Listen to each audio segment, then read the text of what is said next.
Muy buenas tardes, queridos amigos, estimados hermanos. Hoy es sábado 22 de febrero del año 2025 y vamos a comenzar a reflexionar la lección número 9 de Escuela Sabática, que se titula El conflicto cósmico. Pondré enemistad entre ti y la mujer, y entre tu simiente y la simiente suya. Esta te herirá en la cabeza y tú le herirás en el talón. Génesis capítulo 3, verso 15. Desde el mismo comienzo y con la primera promesa profética mesiánica se da aviso del gran conflicto cósmico que se estaría librando entre el bien y el mal, es decir, entre Cristo y Satanás. Y esta lucha cósmica corre a través de toda la Biblia.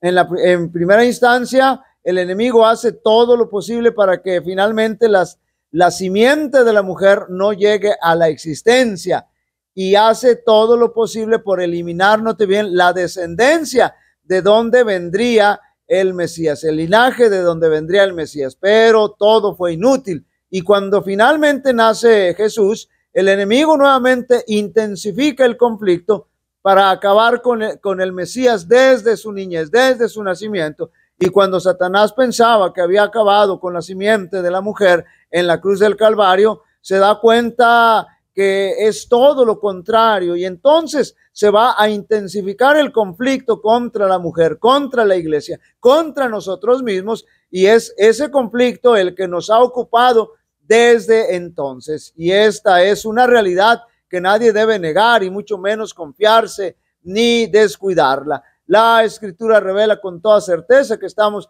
inmersos en este conflicto cósmico. Note Evangelio según San Mateo, capítulo 13, versos 24 al 30.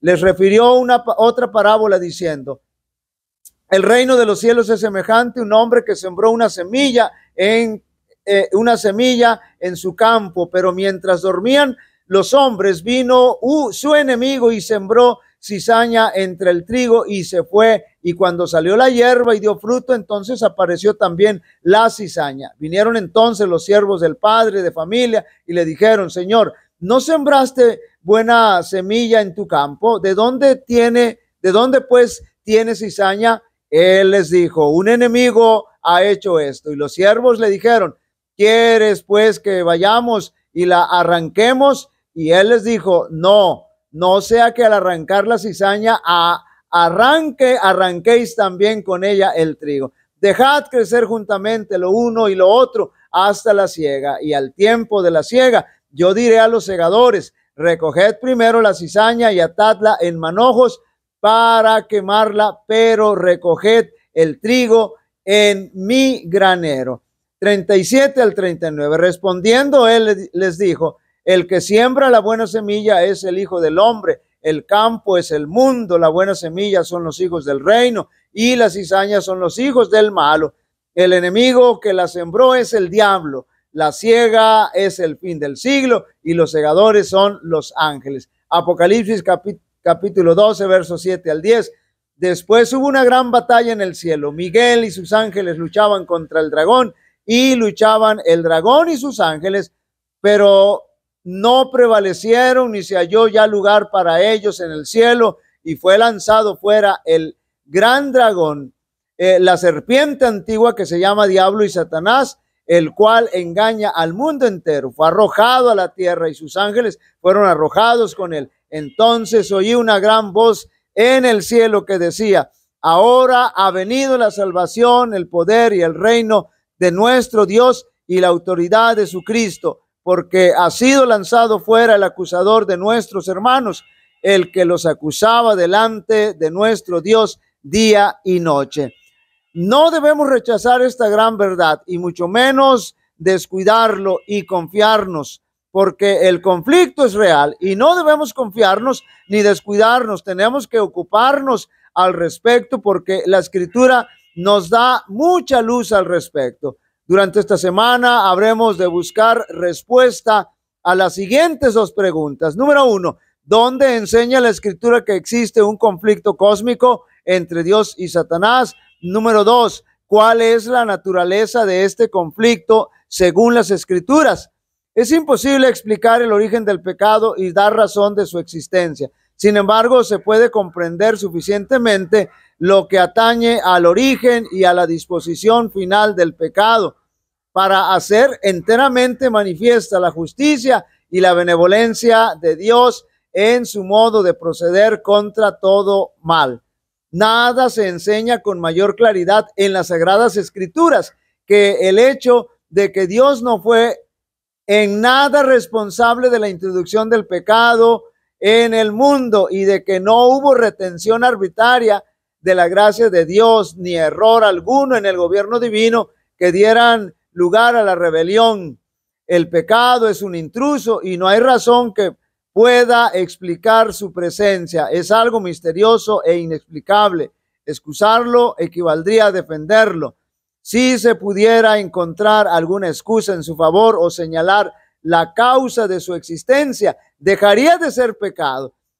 La única definición del pecado es la que da la palabra de Dios. El pecado es transgresión de la ley, es la manifestación exterior de un principio en pugna con la gran ley de amor que es el fundamento del gobierno divino. Lucifer estaba envidioso y tenía celos de Jesucristo. No obstante, cuando todos los ángeles se inclinaron, note bien, ante él para reconocer su supremacía, gran autoridad y derecho a gobernar, se inclinó con ellos, claro que sí, pero su corazón estaba lleno de envidia y odio. Cristo formaba parte del consejo especial de Dios para considerar los planes, mientras Lucifer los desconocía. No comprendía ni se le permitía conocer los propósitos de Dios. En cambio, Cristo era reconocido como soberano del cielo, con poder y autoridad iguales a las de Dios. Lucifer creyó que él era favorito en el cielo entre los ángeles. Había sido sumamente exaltado, note bien, pero eso no despertó en él ni gratitud ni alabanza a su creador. Aspiraba a llegar a la altura de Dios mismo, se glorificaba en su propia exaltación. No eran sus vestiduras brillantes y hermosas, porque había de honrar a Cristo más que a él. Aun cuando quedó resuelto que Satanás no podría permanecer por más tiempo en el cielo, la sabiduría infinita no le destruyó. En vista de que solo un servicio de amor puede ser aceptado a Dios, la sumisión de sus criaturas debe proceder de una convicción de su justicia y benevolencia. Los habitantes del cielo y los demás mundos, no estando preparados para comprender la naturaleza ni las consecuencias del pecado, no podrían haber reconocido la justicia y la misericordia de Dios en la destrucción de Satanás. De haber sido aniquilado inmediatamente, aquellos habrían, note bien, servido a Dios por miedo más bien que por amor. La influencia del seductor no habría quedado destruida del todo, ni el espíritu de rebelión habría sido extirpado por completo. Pero para bien del universo entero, a través de las edades sin fin, era preciso dejar que el mal llegase a su madurez, claro, y que Satanás desarrollase más completamente sus principios, a fin de que todos los seres creados reconociesen el verdadero carácter y los cargos que arrojara él contra el gobierno divino, y a fin de que quedaran para siempre incontrovertibles la justicia y la misericordia de Dios, así como el carácter inmutable de su ley. Queridos amigos y hermanos, no perdamos de vista el conflicto cósmico y tampoco descuidemos nuestra vida espiritual. No tenemos lucha contra sangre y carne, sino contra el mismo Satanás y sus demonios, pero en el nombre y por el poder de Cristo venceremos. Jehová te bendiga y te guarde. Jehová haga resplandecer su rostro sobre ti y tenga de ti misericordia. Jehová alce sobre ti su rostro y te dé paz. Y pondrán mi nombre sobre los israelitas y yo los bendeciré. Dios bendiga a cada uno de vosotros.